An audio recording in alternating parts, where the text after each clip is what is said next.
Hello, ladies and gentlemen, and welcome to Delusions of Grandeur. I'm David Strege, and here is my review on Paolo Sedazzari's 2005 film, The Toybox. And here's what the film looks like. And it was put out and distributed by ITN Distribution, along with Maverick Entertainment. Creep FX, which I believe was a specific line of horror films that had to do with the independent nature, with Maverick Entertainment, which Maverick Entertainment kind of reminds me of like Lifetime movies or something like that. And they were like dollar store movies or whatnot. So, but this particular film actually ended up winning Best Independent Feature, a festival of fantastic films, and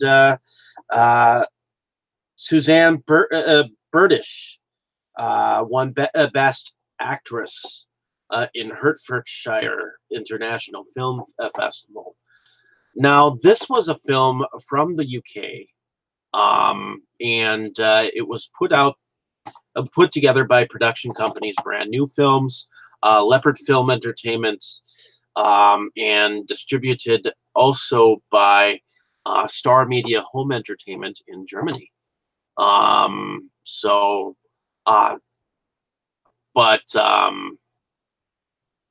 It was a film that was filmed in the UK.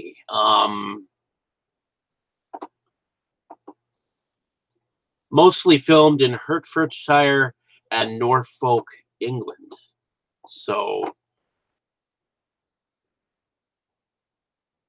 the film itself is it has several different themes that are involved in it.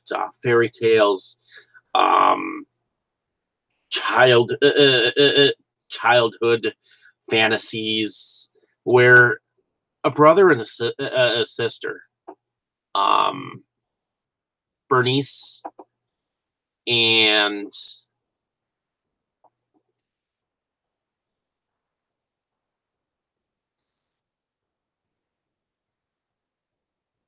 her brother,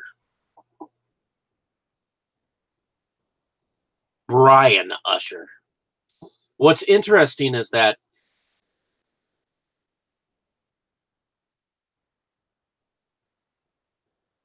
the family's last name is Usher, which, believe it or not, these are some of the these are similar names to the story of the Fall of the House of Usher, which is one of my favorite favorite Edgar Allan Poe stories, where a man comes home with his best friend who has evidently caught some kind of melodramatic disease that his family has suffered, and his wife Madeline, this friend's Madeline Usher, ends up killing him and his friend, who also falls under this malady, or at least scares him in a sense. So I'm loving that there is this vibe of, you know, the macabre in this story. So evidently, when they were very young, Bernice and Brian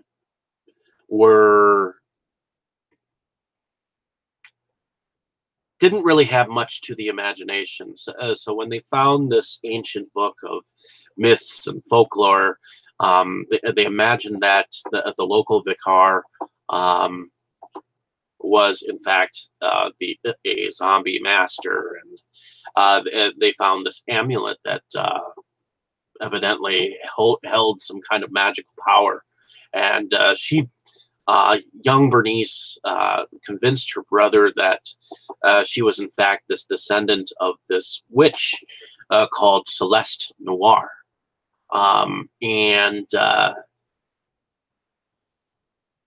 she told him about this um, creature that called Jake the Midfolker, um, who evidently was kind of a creature from the land from which they were kind of inventing their own fantasies when they were younger. And as they grew up, the young Bernice and Brian, he became more dependent on his sister, and she ended up bringing her boyfriend, who goes by the name of Conrad, to back home for a Christmas party with her family. And her family's kind of weird. We have Grandpa Allen and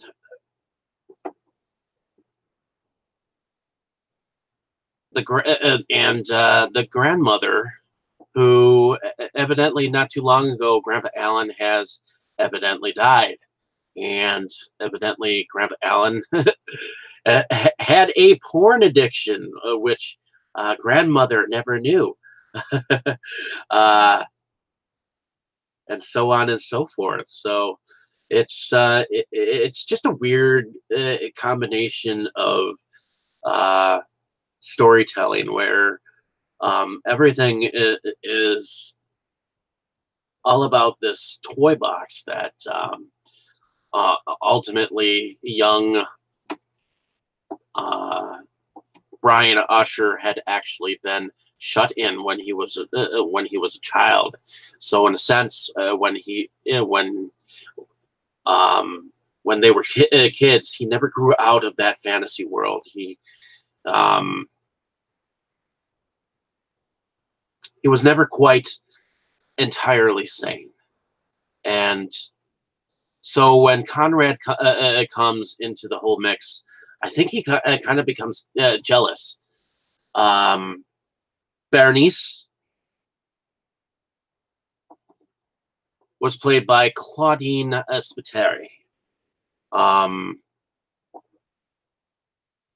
Young Bernice was played by Sarah Bishton. Madeline Usher was played by Suzanne Bertish, and I believe that her character was one of the more interesting of the bunch. She was supposedly the wife of Rod Usher, played by Christopher Terry, and she always she was in a loveless marriage. It seems. Because she evidently had passions that she wanted to enjoy, and her husband could not, and she couldn't stand her husband's corny humor. So every young thing that comes to town, I think she just tries to seduce. So I thought that her character was definitely different in the whole thing. I thought everyone was so British, so stuffy, and it was weird. Brian Usher, he was played by Elliot Jordan, and he ended up being quite the wacko in here. So I thought that for the storytelling and using the myths that are involved in this film, and the fact that some of the characters that were haunting the house had something to do with stuffed animals that were inside the toy box. Evidently, Ryan Usher wanted to be a musician, and that his dreams were not happening. So it all came to a standstill when he thought that his sister was going to leave him again. So I thought the characters were very strange. I thought it was definitely a weird mix of mayhem and murder, kind of an interesting, in a sense, slasher film, in a sense. Um, it's just a weird tale. And the fact that they involved religion as being like this scary thing when they were very young. It kept flashing back to when they were young, and it seemed like Berenice definitely did have some kind of uh, magic involved. So hopefully you enjoyed my description of this film. Like and subscribe to my page if you have not. Definitely check the film out if you get a chance. I was entertained by this madness of a film, but it wasn't until I got on here live that I noticed and realized its reference to Edgar Allan Poe. I mean, uh, I I'm just surprised I didn't realize that as I was, thinking about their names. So hopefully you check the film out and enjoy it yourself. It's just an oddball of a film and unique. So thank you for listening. Have a great day, evening, or morning, wherever you are. Hopefully you enjoyed my description of this film. Like and subscribe to my page if you have not. Thank you for watching. I just enjoy talking about these films in my own way, in my own thoughts. Thank you so much ahead of time for listening.